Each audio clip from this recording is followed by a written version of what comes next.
भाई बहनों, सावन मास में सुनेंगे रक्षाबंधन की सुंदर गाथा और भाव बहन की रिश्ता प्रेम अटूट विश्वास की। साथियों, आज आप सुनेंगे रक्षाबंधन की एक ऐसी सुंदर गाथा जिसमें एक बहन का अटूट विश्वास है, एक भाई का सच्चा प्रेम और भगवान की ऐसी कृपा छिपी है जिसने पूरे परिवार का जीवन बदल दिया। बहुत समय पहले की बात है। एक नगर में माधव नाम का एक साधारण किसान रहता था। उसका माता पिता का बचपन में ही देहांत हो गया था। उसके परिवार में उसकी छोटी बहन गौरी ही थी। गौरी अपने भाई से बहुत प्रेम करती थी। भाई ने कठिन परिश्रम करके अपनी बहन को पढ़ाया लिखाया और उसका विवाह एक अच्छे परिवार में करवा दिया। विवाह के बाद गौरी दूसरे गांव में रहने लगी। दोनों भाई बहन दूर जरूर हो गया, लेकिन उनका प्रेम पहले जैसा ही रहा। हर बरस सावन पूर्णिमा के दिन गौरी अपने भाई को राखी बांधने महके जरूर आती थी। एक बरस सावन का महीना आया। लगातार कई दिनों से वर्षा हो रही थी। नदियाँ तूफान बह रही थी और रास्ते में कीचड़ से भर गया था। रक्षाबंधन से एक दिन पहले गौरी ने अपने पिता से कहा, मैं कल भैया को राखी बांधने जरूर जाऊंगी। पिता ने कहा, रास्ते बहुत खराब है, नदी भी तूफान बह रही है, इस बार मत जाओ। गौरी बोली, भैया हर बरस मेरी राह देखते हैं, मेरे रास्ते की कठिनाई से अपने भाई का प्रेम नहीं छोड़ सकती, मैं सावधानी से जाऊंगी। उसने रात में ही राखी की थाली तैयार कर ली। थाली में रोली, अक्षत, दीपक, मिठाई और एक सुंदर रक्षा सूत्र रख लिया। फिर उसने भगवान शिव और माता पार्वती के सामने दीपक जलाकर प्रार्थना की, हे माता पार्वती, जिस प्रकार आपने अपने परिवार और संसार की रक्षा की है, उसी प्रकार मेरे भाई की रक्षा करना। कल मैं अपने भैया की कलाई पर यह रक्षा सूत्र बांधूंगी। इस धागे में मेरी पूरी श्रद्धा बंधी है। सुबह गौरी अपने महके के लिए निकल पड़ी। रास्ते में उसे वही तूफानी नदियाँ मिली जिसके बारे में उसके पिता ने चेतावनी दी थी। नदी का पानी बहुत तेज था। गौरी किनारे खड़ी होकर सोचने लगी कि अब वो आगे कैसे जाएगी। उसी समय उसे नदी के किनारे एक वृद्धा स्त्री दिखाई दी। वृद्धा बहुत परेशान थी और नदी पार करने का रास्ता खोज रही थी। गौरी ने पूछा, माताजी, आप यहाँ अकेली क्यों खड़ी है? वृद्धा बोली, बेटी, मुझे उस पार जाना है, लेकिन पानी बहुत तेज है। गौरी ने कहा, आप चिंता मत कीजिए, हम दोनों मिलकर रास्ता ढूंढेंगे। गौरी ने अपनी राखी की थाली सुरक्षित रख दिया और वृद्धा का हाथ पकड़कर धीरे धीरे आगे बढ़ने लगी। कुछ दूर जाकर नदी का पानी और तेज हो गया।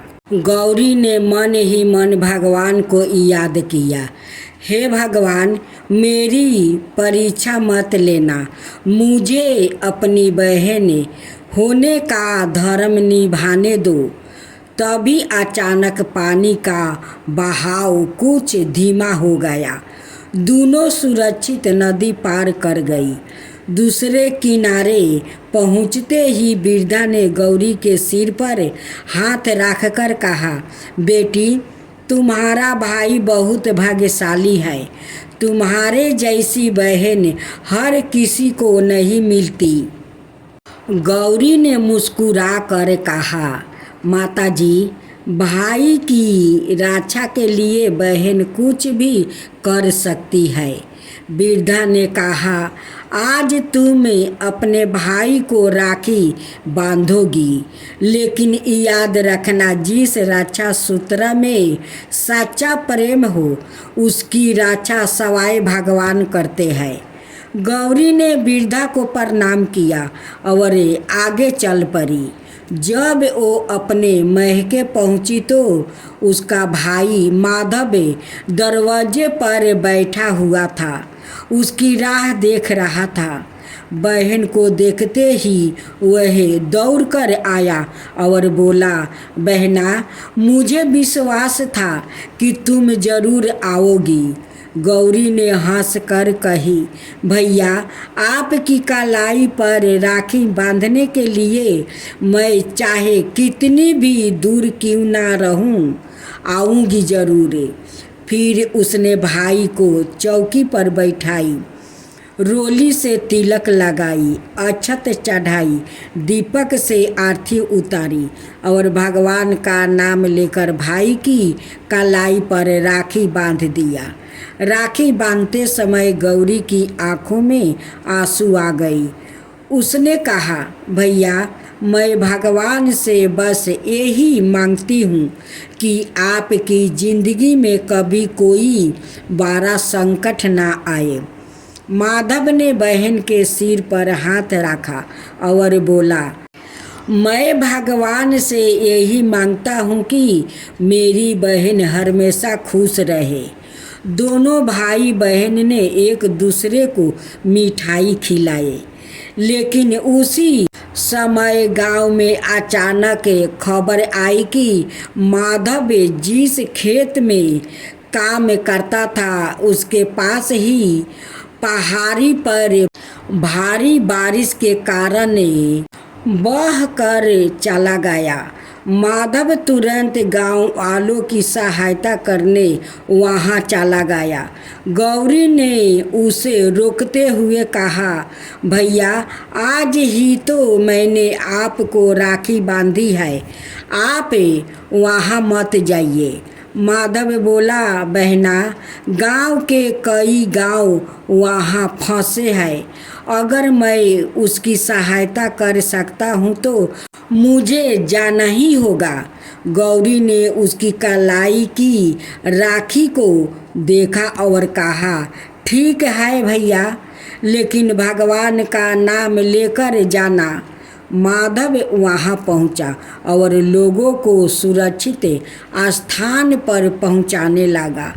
अचानक पहाड़ी से मिट्टी और पत्थरों का बड़ा ढेर नीचे गिरने लगा।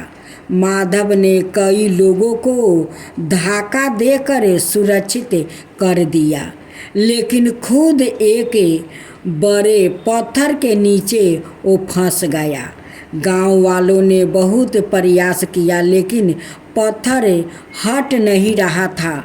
उधर गौरी को अचानक बेचैनी होने लगी। वो भगवान शिव के मंदिर में पहुंची और रोते हुए बोली, हे महादेव, मैंने आज अपने भाई की कलाई पर रक्षा सूत्रा बांधा है।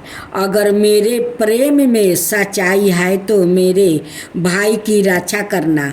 गौरी ने हाथ जोड़कर लगातार भगवान का नाम लेना शुरू कर दिया।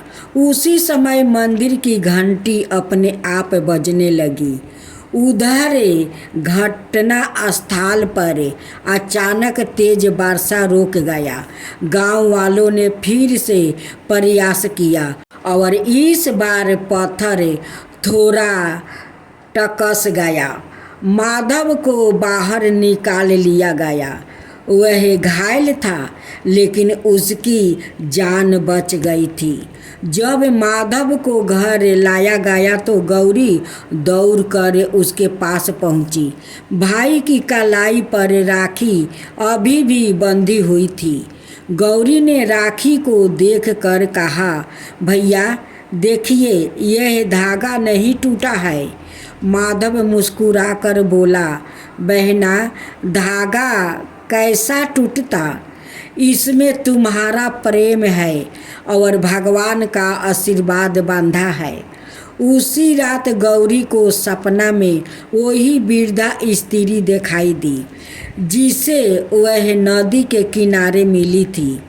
वृद्धा मुस्कुराते हुए बोली, बेटी, तुमने मुझे रास्ते में सहायता की थी। वो कोई साधारण वृद्धा नहीं थी। भगवान ने तुम्हारे प्रेम की परीक्षा लेने के लिए तुम्हारे सामने वो रूप धारण किया था। गौरी हाथ जोड़कर खड़ी रह गई। वृद्धा का रूप धीरे धीरे माता पार्वती के दिव्य रूप में वो बदल गया। माता पार्वती ने कहा, बेटी, रक्षा बंधन का सच्चा अर्थ केवल भाई की कलाई पर धागा बांधा नहीं है। जहाँ भाई बहन के बीच सच्चा प्रेम, सम्मान और त्याग होता है, वहाँ मेरा और महादेव का आशीर्वाद रहता है। इतना कहकर माता पार्वती अंतर्ध्यान हो गई। सुबह गौरी ने अपने भाई को यह सपना सुनाई। माधव ने कहा, बहना, अब से हम हर रक्षाबंधन पर केवल एक दूसरे को उपहार नहीं देंगे, हम किसी ज़रूरतमंदों की सहायता भी करेंगे। उस दिन से दोनों भाई बहन हर बरस रक्षाबंधन पर गरीबों को भोजन कराते, ज़रूरतमंदों और बच्चों को वस्तु देते और मंदिर में दीपक जलाते। धीरे धीरे पूरे गांव में यह परंपरा फैल गई। लोग कहने लगे, राखी का धागा कलाई पर बांधा जाता है, लेकिन उसकी गांठ दिल में लगती है। भक्तों, इस कथा से हमें यही शिक्षा मिलती है कि भाई बहन का रिश्ते केवल जन्म का रिश्ता नहीं, बल्कि विश्वास और प्रेम का रिश्ता है। रक्षाबंधन के दिन बहन भाई की लंबी उम्र और सुख की कामना करे और भाई अपनी बहन के सम्मान, सुख और सुरक्षा का संकल्प ले। जिस घर में प्रेम हो वहाँ भगवान का वास होता है। हे भगवान शिव सभी भाइयों को सुखी रखे। हे माता पार्वती सभी बहनों की मनोकामना पूर्ण करे। हर परिवार में प्रेम और एकता बना रहे। बोलिए भगवान शिव की जय, माता पार्वती की जय।